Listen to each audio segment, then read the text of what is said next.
Let's talk about an underutilized technique. Underutilized in the home, it's very valuable. It's used in professional kitchens all the time. Less so in the home. It's the water bath.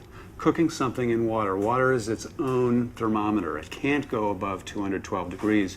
And when it's uncovered, it actually cools the air around it as it's evaporating. Today we're going to make a seafood terrine. It's one of my favorite kitchen tools. This is a terrine mold. It's the gold standard. It's what you find in the best kitchens.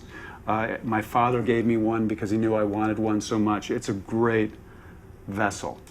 We have our lined vessel. I've lined this with plastic wrap. In order to get it to stick to the sides, I've sprinkled the terrine mold with water and pressed the plastic wrap in. So let's get going on our mussoline. We're going to take some shrimp, some egg white and cream, and we're going to blend that together, and that's going to be our mussoline. Then we're going to fold that mussoline with a garnish of bay scallops, crab meat, leeks, and some chives for color and flavor. So first we add our shrimp. We're keeping it on ice because when we're making this, what's called a force meat or a farceur stuffing, it's very important to keep your ingredients very cold. We're going to add the egg white, which is going to serve as a binder. And then we're going to emulsify or blend in the fat, the saffron-infused cream. When you get that going, take this out and slowly add the cream.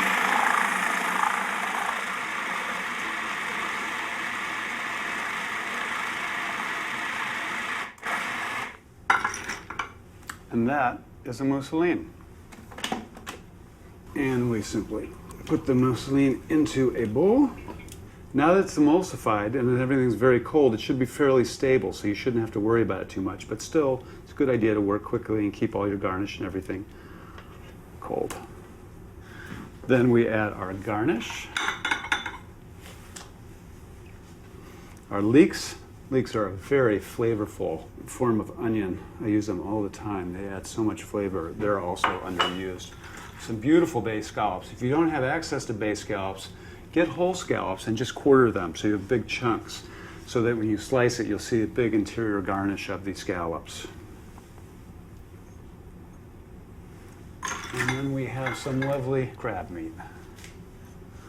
So basically, it's really about the crab meat and the scallops, and the shrimp are just holding it all together. So I'm simply going to mix this up with some chives, another onion, and we're just going to fold it all together until it's uniformly mixed. Add a little more salt to this, I think. There's some salt in the cream. So it's all mixed. I've got my terrine mold. And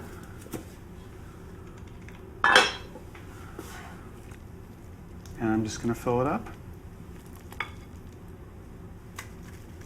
I try and slap it down a little bit to get rid of any air pockets that might form. The mussoline basically just binds this beautiful garnish together. I'm going to press it down so that it fills the terrine evenly. Get rid of any air pockets that might have formed.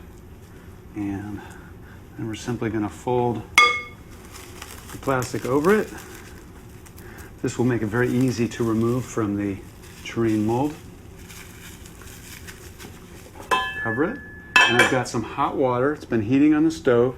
And I'm going to put this in the oven until the interior of the terrine reaches 135 degrees.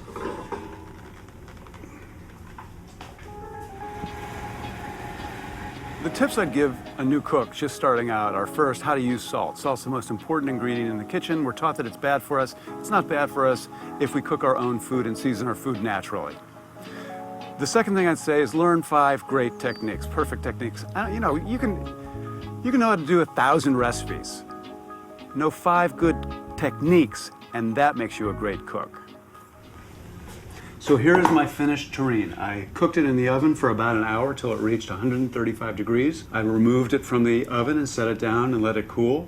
When I could handle it, I pulled it out and let it come to room temperature before I put it in the fridge. I did an extra step, which is optional, but I like to do it.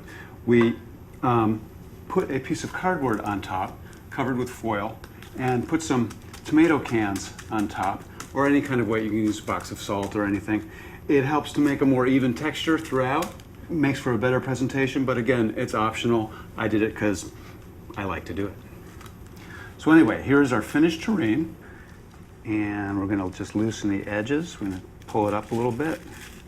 It's cold. Looks gorgeous. There we go.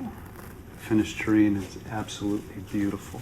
I'm going to taste a little bit of it to make sure what I'm serving is good. Always taste your food before you serve it to your guests. This is a very clean, seafoody flavor, very delicate texture, lovely garnish. This is a perfect seafood terrine.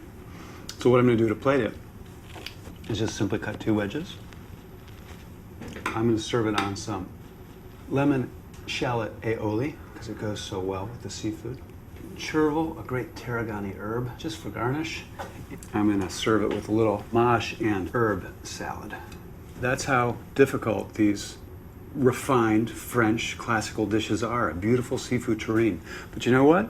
The same method, the same vessel, works great for the American classic meatloaf. My mom's meatloaf is cooked in this vessel too.